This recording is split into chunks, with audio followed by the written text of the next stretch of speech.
Hello and welcome to one of my transcription explanation videos. I am the scribe of Sirkles, and if you've seen one of these videos before or are familiar with my script, you can go ahead and skip forward and get to the design transcription itself, where I read the artwork letter by letter using this script. But if you're not familiar with the script or just want to hear me ramble for a bit, let's go ahead and get into how to use the Sirkles key.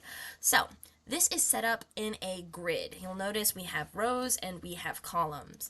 And these rows are determined by the letter stems. So there are 4 different letter stems. There is a deep divot up in the top row, and that deep divot is more than 50% of a circle, like a horseshoe or an omega. So that's this one here.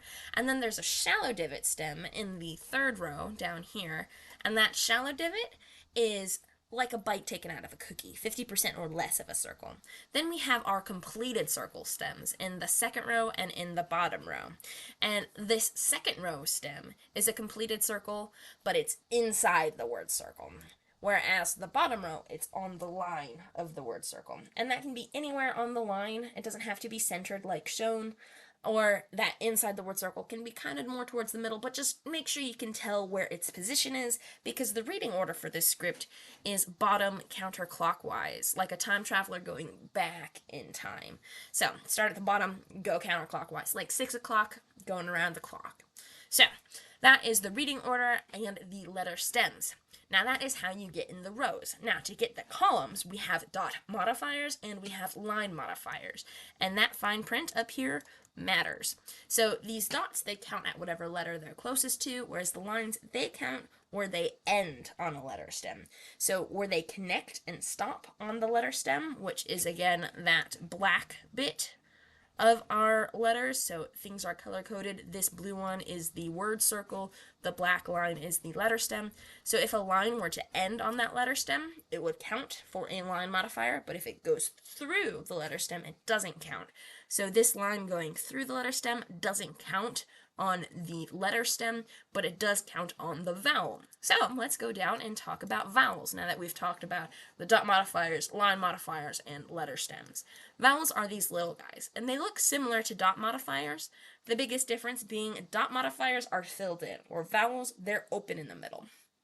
So an A is outside the word circle, and it is the only thing entirely outside the word circle. Everything else is somewhat touching or connected or inside the word circle. And our centered vowels, the I's, E's, and U's, are centered either on the line of the word circle, or they are inside the word circle, but they're centered inside the consonant stem. So that's what this shows. This shows what a B stem would be with a vowel on it, an O, an E, or an A. Or this would be a J stem with the O, the E, and the A, so on and so forth. And then the difference between the I's and the U's are these lines. So this green line going towards the center of the word circle is what makes an I an I. A U has a line going away from the center of the word circle. So if this is the word circle, the I goes towards it, the U goes away from it, and similarly here, I, U. And that's relative to the word circle. So, not the sentence circle or anything else. It's relative to the word circle. So, sentence circle.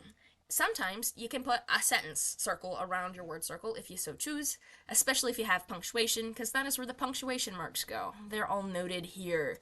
And a sentence circle, it can have these decorative divots to kind of fill an empty space between words, so long as you can tell that, you have a sentence circle with a word circle. You could sneak in a secret word in the sentence circle if you wanted, but that is generally, not something you would expect people to read.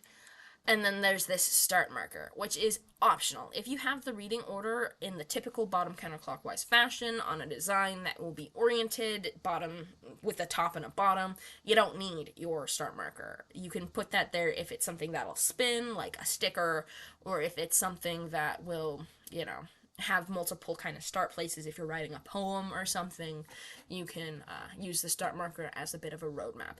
I tend to not use a start marker when possible because most of my designs are used as tattoos, which there's a person attached to a tattoo and they'll tell you where to start and which direction is up or down. So yeah, the last bit is this letter stacking junk. stack. And this is complicated. This makes a lot more sense in practice, and if I use letter stacking in the design, I'll go more into this in the specific design. Otherwise, the quick and dirty is letters in the same row can be stacked. That means they have the same letter stem. You read thin to thick, and same thickness means same letter. So you don't need to double up the modifiers. If you have like a double L, you don't need 6 dots, because an L has 3 dots. It's just you have 2 of the same completed circle, like a double circle. That's an L. If you were to write an L and a J, then you need one line with the 3 dots by it to be thinner, and then the J to be thicker, because you read thin to thick. Vowels are read after consonants, so this would be a B before the O, E, or A. This would be a J read before the vowel, so on and so forth. And a slash through a vowel, so like not a line modifier, not connecting to anything else, but just like a little hash line through our vowel, moves it up 1 letter in the stack. So that is letter stacking, and letter stacking is tricky. If you'd like to learn more about letter stacking, you can read the full guide document here, or you can see the video tutorial here, and I go more in depth as far as the different ways different things can look in that video tutorial.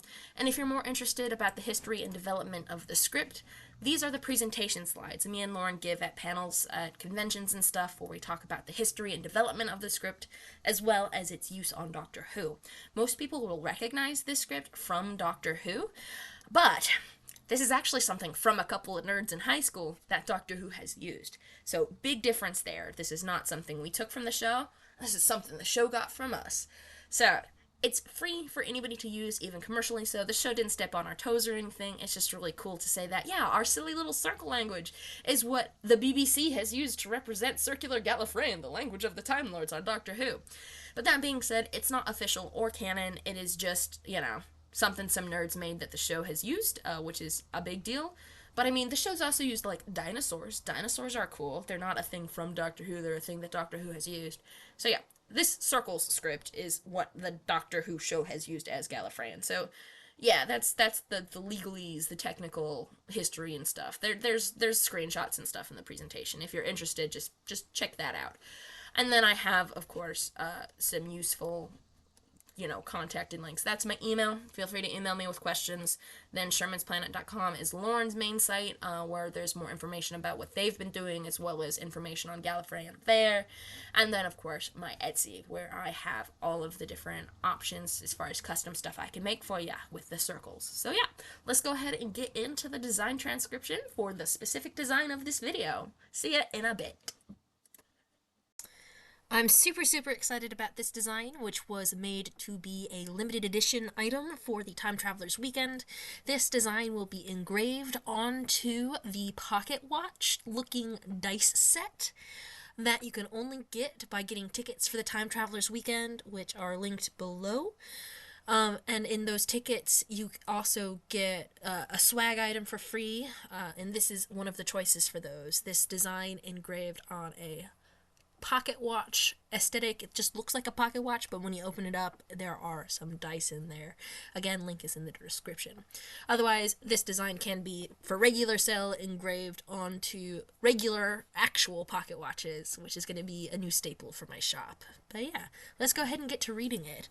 Here we have our start marker at the very bottom, so we read this first and we wrap around to here. There are 2 tricky sentences where we have words going around the outside of a main word, and those are here and here. And again, you read bottom counterclockwise, outer to inner. Otherwise, it is pretty typical reading order. This one here is a bit tricky because it's hard to tell that it is in fact in between these 2, but that's okay because it just says I'm trapped, and I figured that has a good tie to power of a Time Lord in this circle here, and I wanted this Time Lord to be pretty darn big, and Power of a Time Lord is kind of the title of this piece. And let's go ahead and get to reading our first word. We're starting at the bottom of our word circle. We have a TH, and then an E on the line of the word circle, so we have a THE for the word the, and then we have 1, 2, 3 lines on the S. Then we have an E, and this is a K instead of a C. I wanted to do this in the traditional script, where the C is swapped to a K if it goes K. So we have K, R, E, T, the secret, L, 3 dots, I, line going inwards, E on the line of the word circle, and then this S has 3 lines, so it lies the W at the bottom here with 2 lines, I, line going inwards, another TH. It is important that this line passes clean through it. I, line going inwards, and then an N. So the secret lies within, and here's the period.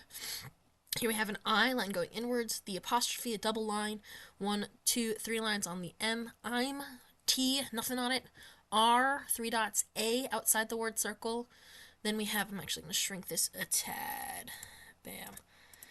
A double letter is a double letter, so we have 2 lines, so that's a double P because it has 1, 2 modifiers on it. E, and then a D with 3 dots, so I'm trapped.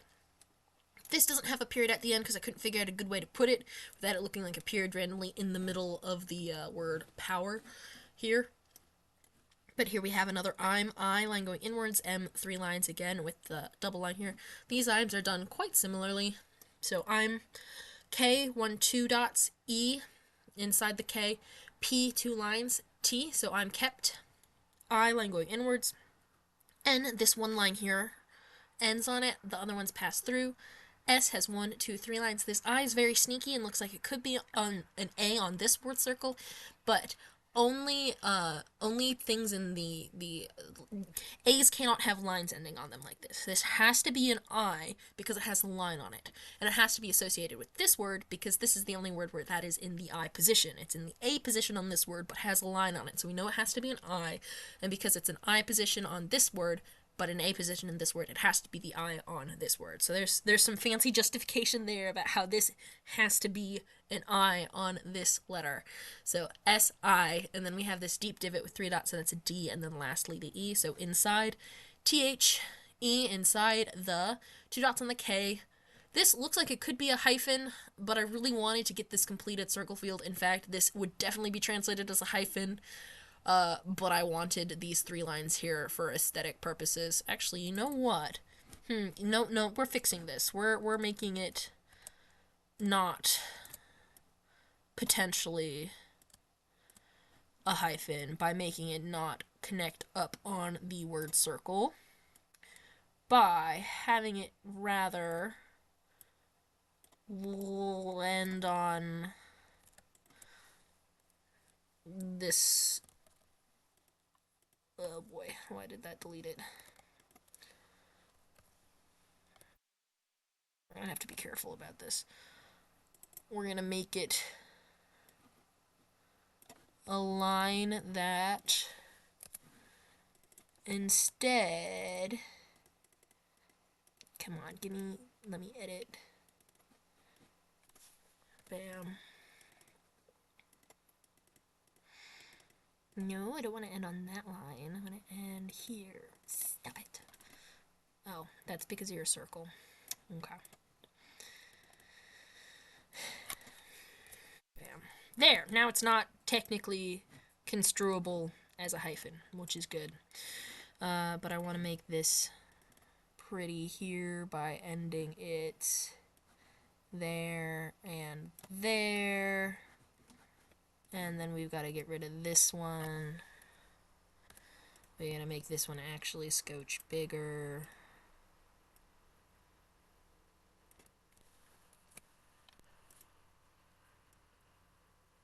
Okay, cool. Now it's not technically a hyphen.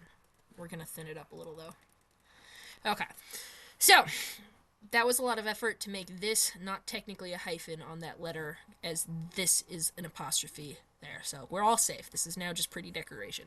So K, 2 dots. O, inside the word circle. A G has 1 line, and then this S has 3 lines. So cogs, here's a period. Then we have this I, N, in, T, 2 lines, H, E. It is important that there's a gap, so this isn't a W, this is just a T. So in the D, A, outside the word circle, R with 3 dots, and then a K with 2 dots. So in the dark, W, 1, 2 lines, A, I, line going inwards, T, shallow divot, nothing. On it, I, line going inwards, and this is a full circle with 1, 2, 3 lines, making it an NG, so waiting, dot, dot, dot. And then an A at the bottom of the word circle, L with 3 dots, W, A, Y with 2 dots, S with 1, 2, 3 lines. Yes, these are sneaky lines. Always, this word circle starts with a shallow divot, 1, 2 lines, W, A, I, T, I, and another NG, so always waiting. And then we have kind of 2 periods here. Maybe I'm going to put 3 periods. But I don't know where to put the 3rd. That's why I only put 2 periods. It's like more ellipses. How about here?